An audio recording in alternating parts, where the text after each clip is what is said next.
जेव्हा जेव्हा धर्मावर ग्लानी येईल, जेव्हा जेव्हा धर्मावर ग्लानी येईल, जेव्हा जेव्हा अधर्म वाढेल, तेव्हा तेव्हा सज्जनांच्या रक्षणासाठी, दुष्टांच्या संहारासाठी, धर्माची स्थापना करण्यासाठी मी युगन युग जन्म घेईन.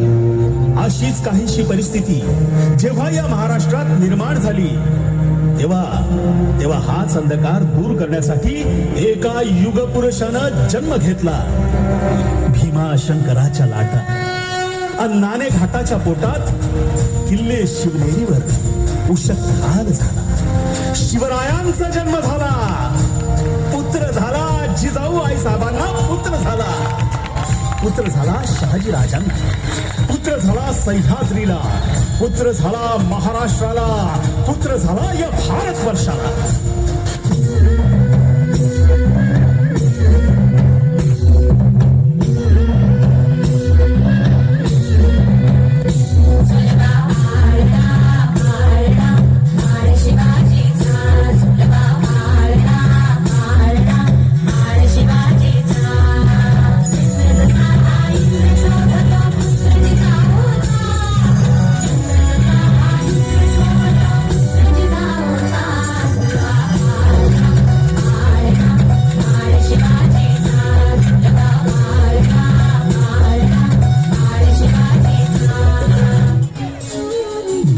पासूनच शिवांना मासाहेबानं म्हणजे जिजाऊ साहेबांनं रामायण, महाभारतासारख्या गोष्टी सांगायला सुरुवात केली, ज्यामधून धर्म अधर्म, सत्य असत्य, न्याय अन्याय यातील फरक शिवांना समजू लागला.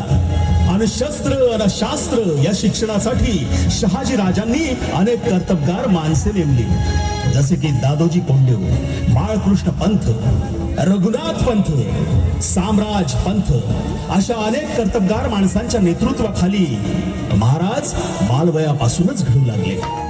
एकटं नेतृत्व कधीच साम्राज्य उभं करू शकत नाही, आणि त्यासाठी तशी कर्तबगार माणसं, निष्ठावान मावळे घडवावे लागतात. शिवरायानं असे सवंगडी त्या वयापासूनच परखायला सुरुवात केली. कोण? तानाजी, सूर्याजी, यसाजी, बाजी प्रभू देशपांडे अशा अनेक सवंगड्यांसमोर शिवबांनी शपथ घेतली स्वराज्याची, शपथ घेतली स्वराज्याच्या बांधिलकीची.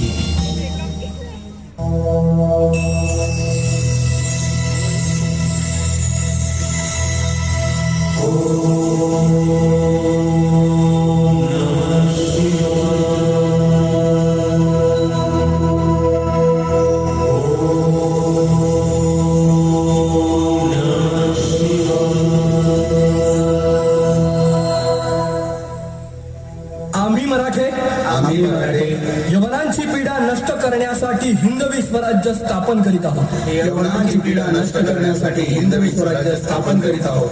राष्ट्रभावनेने संघटन करून देशावरील परकीयांचे आक्रमण नष्ट करीत आहोत. देशावरील परकीयांचे आक्रमण नष्ट करीत आहोत. स्वकीय व परकीय शत्रूंचे उच्चाटन करण्यासाठी करण्यासाठी स्वराज्य स्थापन करीत आहोत. स्वराज्य स्थापन करीत आहोत. यात तू आम्हास यश द्यावे. हे राज्य व्हावे. ही तर श्रींची इच्छा. तर मित्रांनो, अशा या हृदयस्पर्शी शब्दांचा प्रभाव संपूर्ण मावळ्यांवर आणि प्रजेवर पडला, आणि वयाच्या फक्त 15व्या वर्षी तोरणा, सानगड, कोंढाणा, ठाणे, कल्याण आणि भिवंडी अशा एक करून 40 किल्ल्यांवर महाराजांनी अधिकार स्थापित केला. तर यापुढील शिवाजी महाराजांची कौशल्य व कामगिरी बघूया या पोवाड्यातून.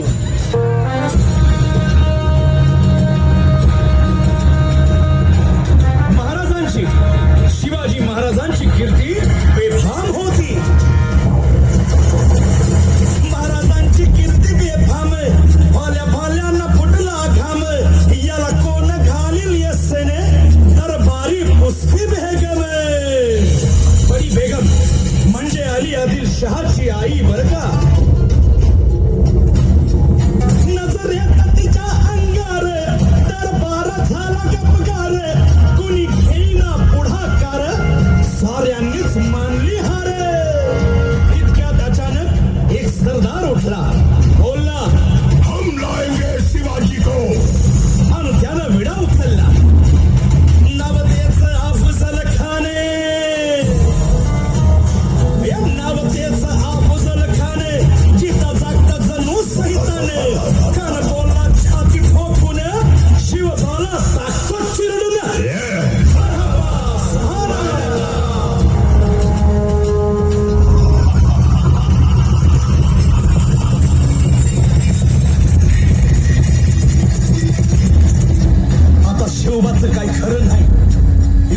इकडं मोगल, पलीकडं इंग्रज, जो तो हेच बोलू लागला. महाराज, आपला जीव मोलाचा आहे. खानाचं सैन्य अफाट आहे. त्याच्या समोर आपला टिकाव लागणं अवघड आहे. काही दिवसांसाठी आपण कुठेतरी अज्ञातस्थळी निघून जा. काय म्हणालात रायबा? मासाहेब, आम्हाला आमच्या जीवाची पर्वा नाही. राजांचा जीव वाचणं गरजेचं आहे. रायबा, शिवबा केवळ आमचा पुत्र नाही, तर अवघ्या मराठी जनांचा स्वाभिमान आहे. या मातेने आपला पुत्र गमावला तरी 72, परंतु भ्याडपणे पळून जाऊन या मराठी मुलखाचा स्वाभिमान गमावता कामा नये. अशा वाघिणीचा त्यो छावा.